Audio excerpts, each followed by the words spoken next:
ओम जगदम्बिकाय नमः। जय माता अम्बे, जय जगदम्बे, जय माता अम्बे, जय जगदम्बे, जय माता अम्बे, जय जगदम्बे, जय माता अम्बे, जय जगदम्बे। सर्वमंगल मांगल्ये शिवे सर्वासाधके शरणे त्र्यंबके गौरी नारायणी नमोस्तुते। शरणागत दीनाथ परित्राण परायणे सर्वस्यार्थ हरे देवी नारायणी नमोस्तुते। बोलो अम्बे मात की जय, सिंह वाहिनी मैया की जय, अटल क्षत्रिय सांचे दरबार की जय। श्रीमद् देवी भागवत पुराण में व्यास जी का जन्म की कथा प्रस्तुत है, सुने। सूत जी कहते हैं, एक समय की बात है, महान तेजस्वी मुनिवर पाराशर जी तीर्थ यात्रा कर रहे थे। घूमते हुए वे यमुना के पावन तट पर आए। दिवोबस उस मनोहर नेत्र वाली कन्या को देखकर मुनि के मन में प्रबल वासना जग उठी। उन्होंने दाहिने हाथ से उसका दाहिना हाथ पकड़ लिया। तब वह सुंदरी कन्या मुनि से कहने लगी, आपका उत्तम कुल है, मेरे शरीर से तो मछली की दुर्गंध निकला करती है। मुझे देखकर आप में यह कुत्सित भाव कैसे उत्पन्न हो गया।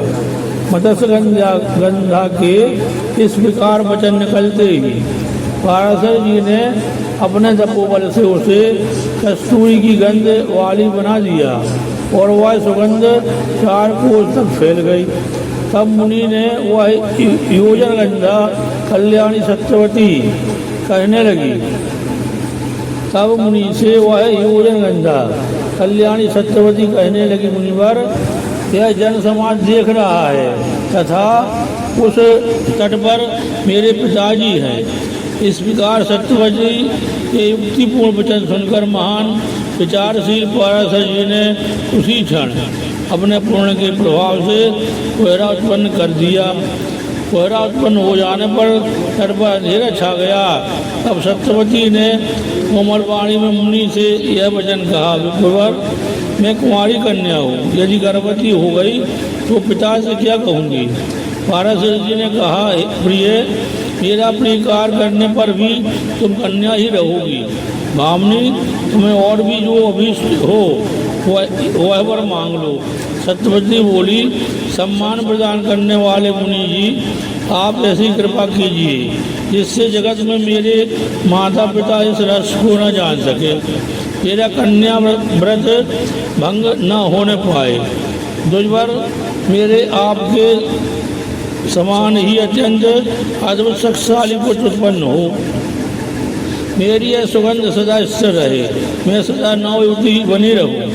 पाराशर जी बोले, सुंदरी, तुम्हारा पुत्र पुराणों का रचयिता होगा। वेद के रस को समझकर उसे 4 भागों में बांट देगा। 3 लोकों में उसकी प्रतिष्ठा सुनिश्चित होगी। सूर्य जी कहते हैं, मुनिवर के कहने पर सत्यवती अनुकूल हो गई। तत्पश्चात यमुना के जल में स्नान करके मुनिवर वहाँ से तुरंत पधार गए। सत्यवती पिता के घर लौट गई। उसी क्षण उसे गर्भ रह गया। समयानुसार सत्यवती ने यमुना के द्वीप में ही पुत्र उत्पन्न किया। वह तेजस्वी पुत्र उत्पन्न होते ही बढ़ गया और अपनी माता से कहने लगा, माँ, मुझ में असीम शक्ति है। मन को तपोनिष्ठ बनाकर ही मैं घर में प्रविष्ट हुआ था। अब तुम इच्छानुसार जा सकती हो, मैं भी तपस्या करने चला जाता हूँ।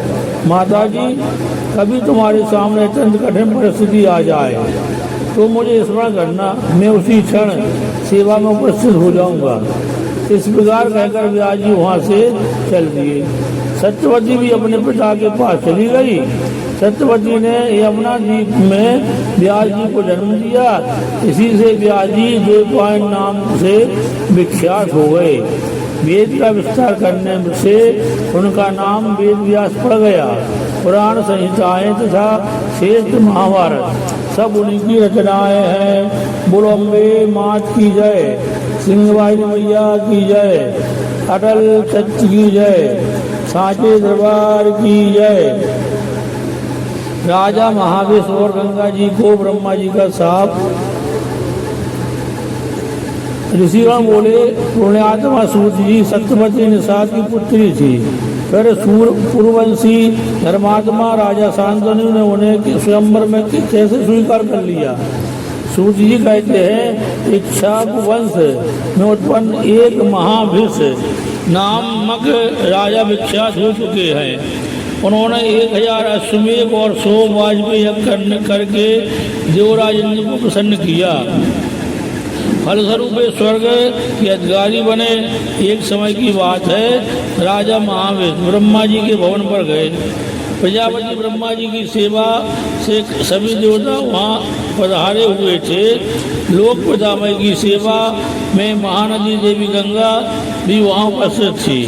बड़े वेग से हवा चली, जिससे गंगा जी का वस्त्र इधर उधर खिसक गया। उपस्थित सभी देवताओं ने गंगा जी की ओर दृष्टि न डालकर अपने मस्तक नीचे कर लिए, किंतु राजा महावेश निर्भीकता पूर्वक उधर ताकते रहे। बुद्धिमती गंगा भी उन नरेश की ओर नजर फैलाए रही। दोनों प्रेम पास में बन चुके थे। उन्हें देखकर ब्रह्मा जी को क्रोध आ गया।